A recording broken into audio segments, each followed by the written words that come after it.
Hi, I'm Matt Austin. I play Bridge Carson on Power Rangers S.P.D. Hi,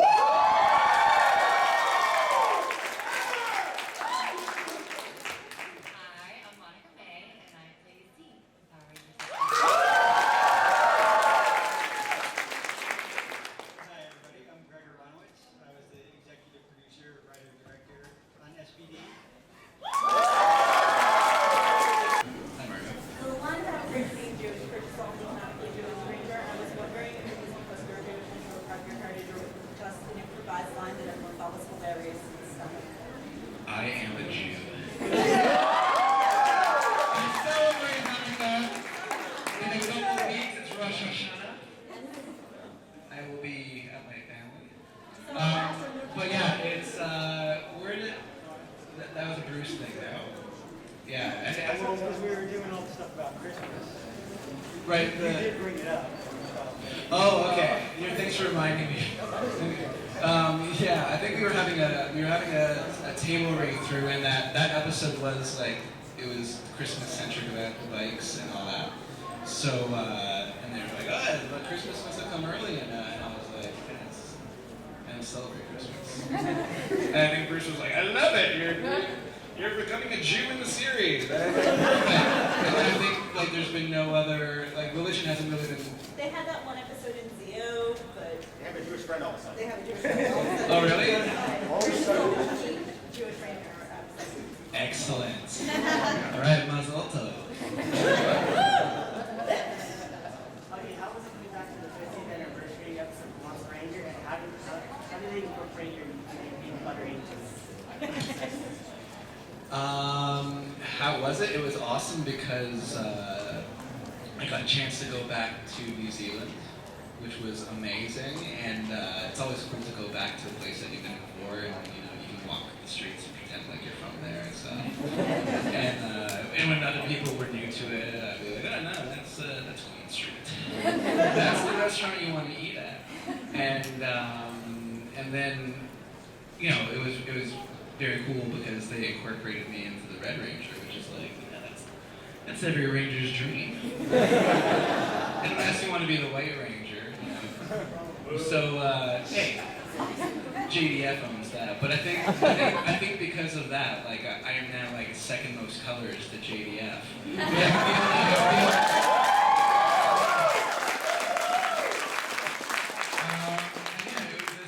It was cool meeting all the guys from the other seasons and getting worked over by Koichi and having to learn my stunts again. It was really cool. How did they incorporate Butter Angels? How did they incorporate it? Yeah. Like, how did they find out that your role was Butter Angels? Well, Ranger Board.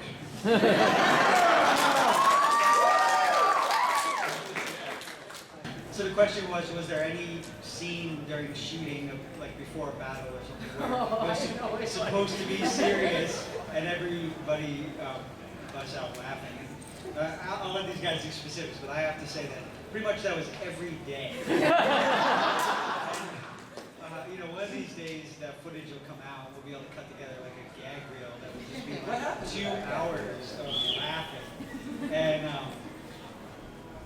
the thing for me that probably sticks out the most is the first time that they had to talk to Doggy Kruger.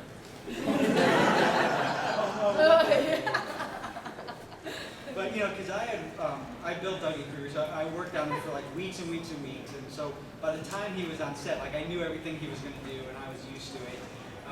Some of the Rangers, when they first got into town, we gave them a little tour, and they would get to see him work, but not everybody actually saw him or realized what he was going to do. So the first time Dougie Kruger turns around, it's supposed to be a very serious moment, and he looks him in the face and he's like, "Rangers?" They just all busted out. It's literally you turn and his nose is like, you know what I mean? He's so big and you're just like, why is there a big dog? I couldn't keep a straight face. But the tone of the show was comedic, but there were a lot of serious situations. But with these guys, we had a good time all the time, and everyone was in a good mood. So there was a lot of laughing. Let's see if Monica can do another. Because he kind of stole mine. Well, I can think of one involving that. Still bats. No, it was one of the last episodes when everything's like going wrong and we're like all supposed to be like really upset and you know it was so. We got Doc Kruger was like gone and it was like we were all like so emotional and it was like okay like if you guys can like cry and like you know do it up you know and this guy over here is like doing this like ridiculous like crying like blubbering like snot coming out of his face and I was just like cracking up like he kept doing it and I'm just like I can't do anything but laugh. You were the word. You were. He was I agree. You were, well, you were a good audience. It's always nice when you know you can just get that one person that can start everyone else getting with the laughter. Because once you start, it's really hard to stop. And you can start laughing when it's not even anything funny. But I remember it wasn't a battle. I think we've spoken on this before. But there's an episode, I don't know, it's like episode 4 or something, when Jack is abusing his leadership powers. And he's having us run like obstacle courses in mud and things like that. And Brandon, Jack, was like standing here. And we were standing here, and behind him, there was a stunt. There was a stunt performer that was taking his job like really seriously because they were the C Squad people that were like running the obstacle course behind us. And this guy was purposely going up with the tires, swinging across the rope, going down the ladder, bolting around the corner in the pylon, and then like wiping out. And we didn't know that was like. That's what Koichi told him to do. So we're like standing there, and Jack is, yelling at us for not moving fast enough, and we're like, we have to be serious. Like this is when they finally confront Jack. Yeah, this is when we're like, screw you, buddy, you're losing your power. And this guy is like, and Gregg was always like, God, what the hell is going on? I'm a serious actor, man. I'm showing up my scene. And then once we told him what was going on, he could see us. Like that's when the giggles start, right? Because he could see us like trying not to laugh that this is gonna happen. So he started laughing, and then like we probably wasted a ton of film. So that's the answer. Alright, this is to Matt and Monica. Matt, by the time the series was over, how much toast did you eat? Did he share? Did he share your toast? no. My toast is from me. How much toast? I remember there was. The first time we did it, like no one knew that people were gonna really like it that much, right? So I think it was like. Yeah. I took a bite. I said buttery. The crew didn't laugh. Like no one. Like everyone was like, "How does a bridge happen?" And we're like, "All right," and it went on. And then by the time we got near the end, everyone realized that this was like it could be like a catchphrase kind of thing. So they started to build it more into the show. So then they would have like the props department would have like stacks of toast ready for me to eat it, and I didn't kind of realize that like you can do like spit takes. So like from take to take, and on a TV show, it's not like on a film, maybe you use like 3 or 4 angles on something, but on TV, like every single actor in the scene gets their own like close up, and then there's like a medium shot that would be like for just Monica and I, and then there'd be a shot for Gregg, Monica, and I, and then there'd be like a wide shot. So in every one of those shots, I always had to be eating toast, and I didn't realize that like. I could take a bunch, and if I didn't have a line, I could just like chew it, and then they could say cut, and then I'd like spit it out. So my Canadianness is going out. Yeah, so it took me eating like probably like a loaf. Before someone was like, dude, you don't have to eat it. I just have to chew on it like it's gum. I was like, all right. The worst possible thing you could ask a ranger to do is eat a loaf of bread and then get into spandex. Yeah. It's true. Alright, used your costumes outside of work? The spandex? Monica, hear this. The spandex? Yeah. Oh, you know. No. No, that was one of the most uncomfortable outfits I've ever worn in my life. It was suck. But some of the other stuff that I wore on the show, I still wear. Like my yellow leather jacket, I wear all the time. Yeah. People are like, that's a cool jacket. I'm like, I know. It says New Zealand and the inside it's just a rat. It was on like the first episode. I think. Yeah. When you were the cool street. Yeah, when I was a street kid. But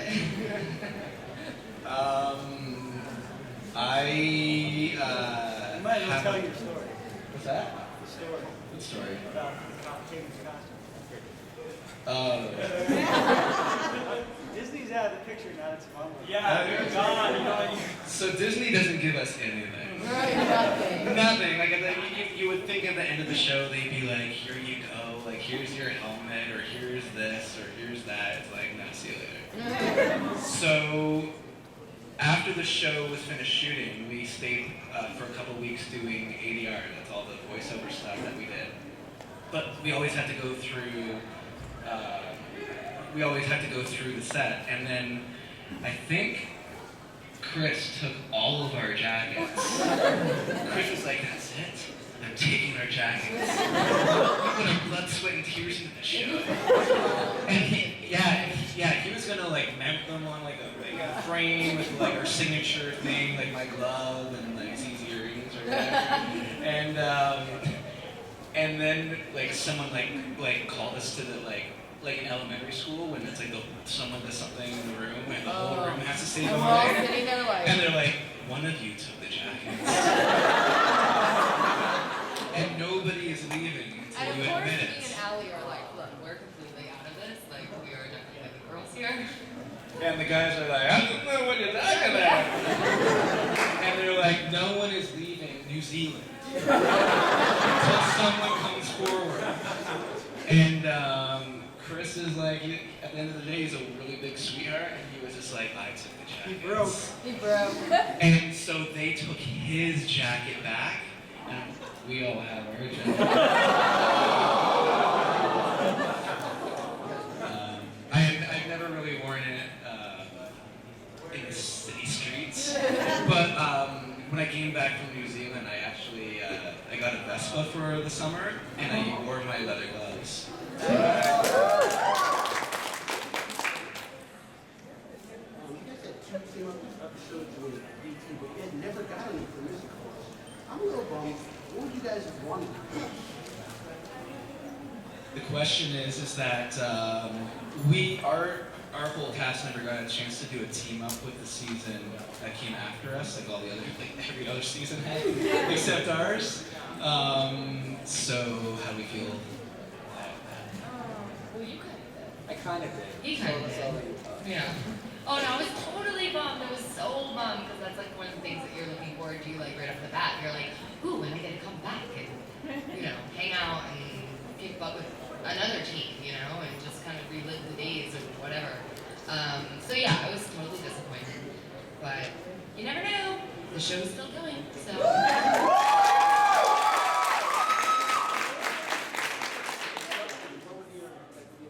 Yeah, well, that's what bummed me out the most about it. Not only to be able to spend the time with everybody again, because over the year that it takes to film the show, you really do become family, and it's a different situation with the doing it overseas because everyone was from a different part of the world. So in LA, like the friends that worked on the original show still see everybody, but when you're coming from all different parts to one place, and New Zealand, like whoever really goes to New Zealand, like just casually, because it really is far away, even though it's amazing.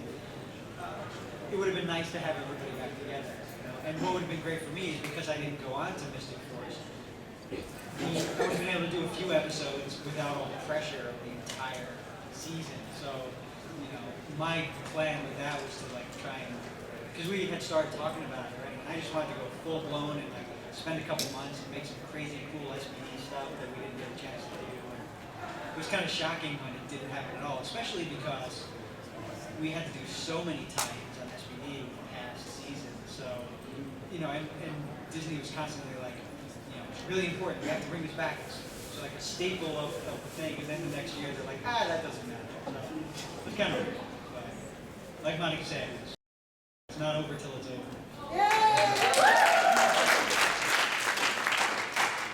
And just so you know, when I was signing earlier, someone said that their favorite episodes were beginning and endings, which that was all Gregg, the director of both all four of those. Yeah. That's all you need is a beginning and end. My favorite was a bridge.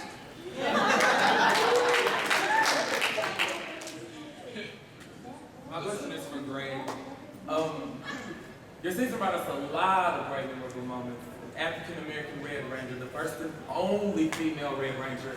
Such great lines as heroes come in all colors. And amongst all this, Earth is this beacon for peace. And it's almost like S.P.D. could be a 20-minute teacher to the people on Capitol Hill of what America could be like.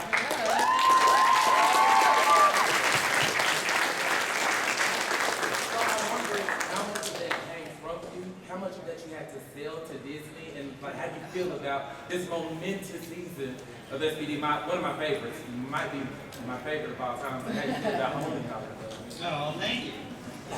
Well, I definitely want to say that you know, a lot of things that you talked about, like, are things. If you watch any other projects, I want to say that I do, but all these guys are always involved too. So that we do, a lot of those themes carry through. So I don't want to say it's something like when I sit down and write, or when we sat down to do S.P.D, we're like, oh, we have to, you know, have like a greater human cause or anything. I feel like it's just something that kind of came more natural.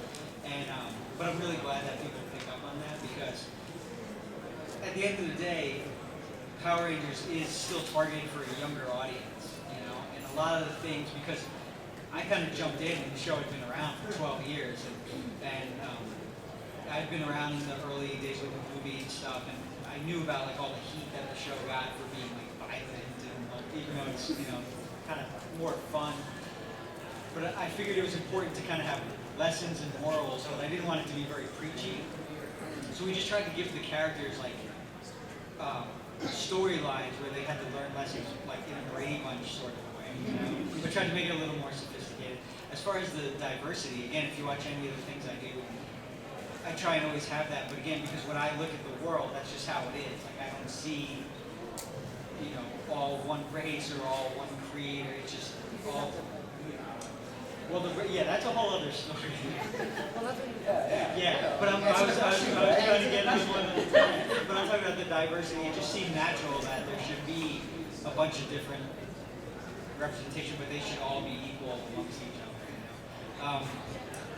As Brandon being the Red Ranger, it wasn't a targeted thing. Again, it wasn't like, okay, let's specifically pick like African American. It was like even I think Chris at one point was up for the role, but it boiled down to the personality that fit the character we wanted to do. And Brandon really had this kind of like, because remember, Jack starts out as like a street hood that really wants to do the right thing, and then it has to like change into a leader. And Brandon really embodies those characteristics. The woman Red Ranger was could be the reason why I didn't keep working on the show. We actually had the guys from Japan came over to visit the set, and yeah, and they actually came over to work with Luigi and to have us do some art stuff, because they wanted to shoot the beginning of Magi Ranger in New Zealand, because they kind of liked the way that what we were doing with S.P.D looked, and they were huge fans of our version of Deca Ranger. We had a dinner, and I kind of threw it out there. I said, you know what I really want to do? Like what I would do next year to change this show? I would make a female Red Ranger.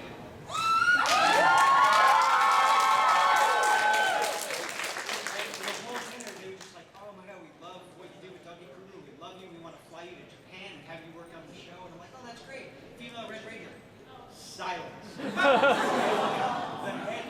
head guy looked at me and he said, if you were ever to do that, we would never work with you again. Wow. Yeah. And I was like, okay, that's funny. You know? And So then the opportunity came up, and Bruce and I talked about it. You know, we were like, well, you know what? We never really get to see like the A Squad, and like how great would it be? Like, what a surprise to just make it, you know, this thing.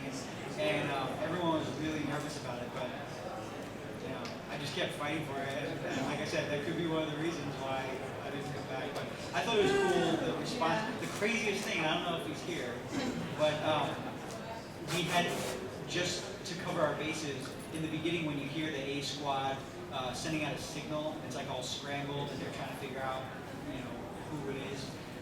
We had a woman record that voice and then like modulated it, and somebody actually captured those few seconds of audio and like filtered it and found out that it was a woman. So like a few episodes into the season, they're like, Red Ranger and the A Squad is a woman. Wow. So that's how dedicated the fans are, and that's amazing. So we just tried to make sure that everything we did kind of, you know, gave you something to think about.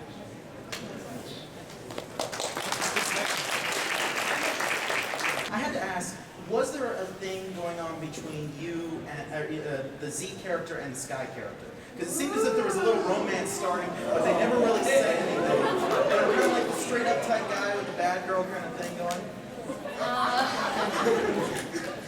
No, there was absolutely nothing.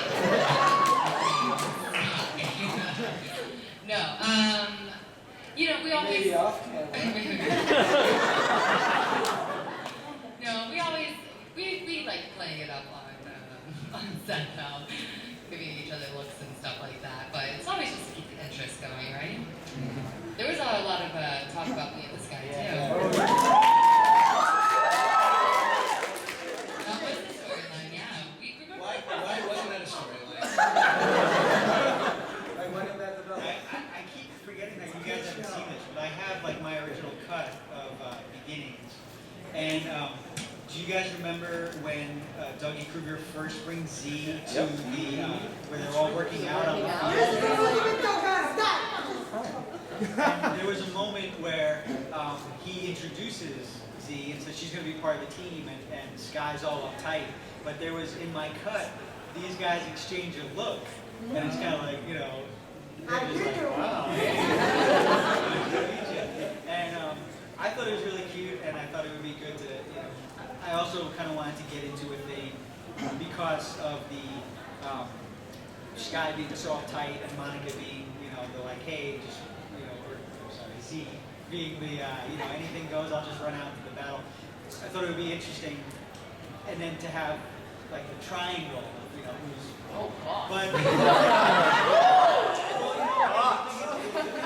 I keep saying this, the show's for a younger audience, so, you know, you never wanted to go like too crazy, but the powers that be just felt that the show shouldn't really have any kind of. Didn't they say like there Yeah, they basically relationships threw on us like a no relationship policy, which is weird because But it used to be part of the show, right? Like, well, and again, it's hard for me to watch, like to argue, you know, with the guys, because then I'd go and like watch like Zach and Cody, and like this entire show is about like the guys trying to hook up with the girls, and so like why can't we have a little like tension? And ultimately, we did it between a dog and a cat.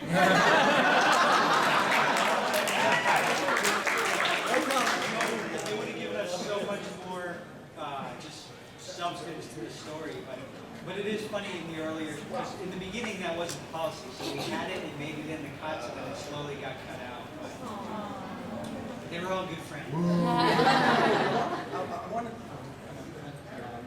One last question. Okay, I was just gonna. Well, I wanted to ask Matt if he was gonna be on as one of the judges on the costume contest panel, but I also wanted to ask if the A Squad, was there a reason why the A Squad were bad guys? Well, are you gonna be on the costume? Sure. He has an unfair advantage of this. You can tell who everybody. The A Squad were bad guys because this was something. You know, Bruce isn't here, so you know Bruce did a lot. Like he was a driving force in the show, but there were a few things when I signed on that I was like, I really want these to be part of the show. I just kind of made like a bullet list from the beginning, and one was that I'm a fan of the show, but going back to like the moral thing, I always thought it was weird that, like, you know, a bunch of kids, sometimes they're friends, sometimes they don't like each other, but they're running through the woods and they fall in a hole and they find some gems and then suddenly they're like, you know, kicking butt and saving the world. And like, you know, I thought it would be better if we did a thing where it was like the underdogs who had to learn, who had to earn their powers and earn their abilities, and kind of put the message out there that like any of you guys could be rangers, but not by the chance of like finding, you know, a magic ring, but by actually working towards a goal and, you know, choosing the right path. So.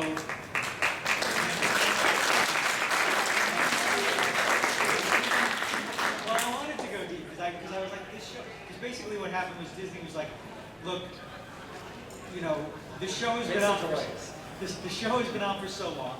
We're gonna give it one more go. You've never done this before. We're gonna give you a shot. You're either gonna really mess it up, and we're gonna cancel it anyway, or you're gonna actually like give it some new life, and we'll have another run at it. So I was like, well, I feel like what it's missing is just a little more depth. And not that I'm really deep, you know, but I was like, I figured like Star Wars deep, or you know, and that was one of the things. I just wanted to make it where there were underdogs striving to, you know, rise above. So you have to have someone above them. And I thought it would be cool that if the people they idolized, they found out in the end, like, weren't everything they thought they were, and that by making the choices the B Squad made, that they could be even better than their heroes and really earn their place as the A Squad. You know,